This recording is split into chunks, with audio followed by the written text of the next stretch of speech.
Hello दोस्तों, नमस्कार। स्वागत है आपका फिर से नए वीडियो में। दोस्तों आज की वीडियो में हम देखने वाले हैं मुक्ति दूत खंड काव्य के द्वितीय सर्ग का सारांश लिखिए। तो चलिए दोस्तों देख लेते हैं। वीडियो का इंटरेस्टिंग होने वाली है क्योंकि दोस्तों यह पेशेंट परीक्षा की दृष्टि से काफ़ी ज़्यादा इंपॉर्टेंट है। तो चलिए दोस्तों, ये रहा हमारा द्वितीय सर्ग। तो दोस्तों इस खंड काव्य के मूल कथानक का आरंभ इसी सर्ग से हुआ है। इस सर्ग की मुख्य कथा वस्तु हरिजन समस्या पर केंद्रित है, जो आगे चलकर महात्मा गांधी को स्वतंत्रता संग्राम का नेतृत्व करने के लिए प्रेरित करती है। दोस्तों प्रातः काल हो चुका था। पशु पक्षी मनुष्य सभी अपने दैनिक क्रियाकलाप प्रारंभ कर चुके थे। गांधी जी भी उठ जाते हैं और जागने पर उन्हें इस रात देखा होगा सपना स्मैड हो आया और उस रात सपने में उन्हें अपनी माताजी दिखाई दी और माताजी ने उनको समझाया कि प्यासे को पानी दो, भूखे को खाना दो, बेसहारा को सहारा दो और समदृष्टा बनकर तन मन धन से दूसरों की सेवा करो। वह मन ही मन अपनी माता को याद कर अत्यंत भावुक हो उठते हैं। दोस्तों उन्होंने संकल्प किया कि वह मातृभूमि की बेड़ियों काटकर इसकी करोड़ों संतानों की सेवा करेंगे। जब तक कोई भी भूखा नंगा है वह चैन से नहीं बैठेंगे। वह सोचते हैं कि ईश्वर की बनाई हुई सृष्टि में कितनी विषमता है, और एक ओर भूखे दरिद्र दुखी हैं तो दूसरी ओर धनी है जो पूर्ण रूप से संपन्न तथा सुखी हैं। हरिजनों द्वारा दरिद्रों को ठुकराने के कारण ही भारत गुलाम बना हुआ है।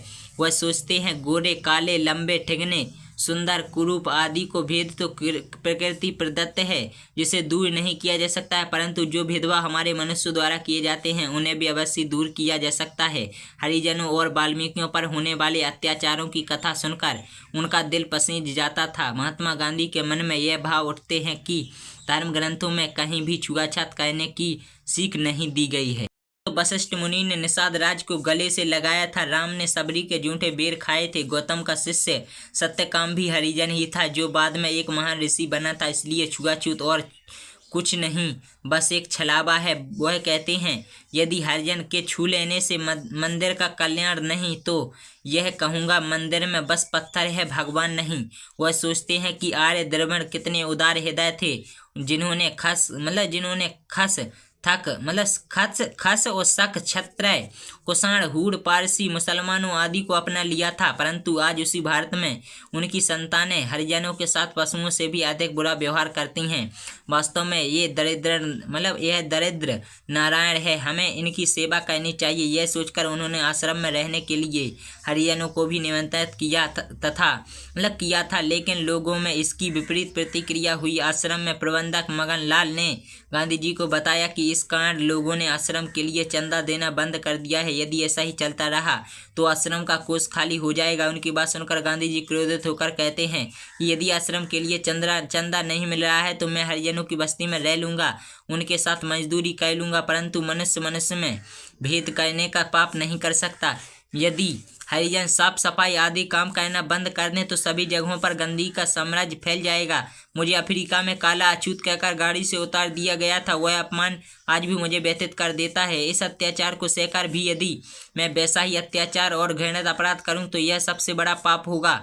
और वह कहते हैं कि मैं घृणा द्वेष का यह आंधी चलने दूंगा, न चलाऊंगा, या तो खुद ही मर जाऊंगा या इसको मार भगाऊंगा। उन्हें विश्वास था कि देश को स्वतंत्र कराने के लिए बाद वह छुआछूत जैसी सामाजिक बुराइयों से भी लड़ लेंगे। सत्य और अहिंसा उनके अस्त्र शस्त्र थे। वह देश को स्वतंत्र कराने के लिए प्रतिबद्ध थे। रात्रि होने पर गांधी जी सो गए। पिछली रात उन्हें अपनी माता सपने में दिखाई दी थी।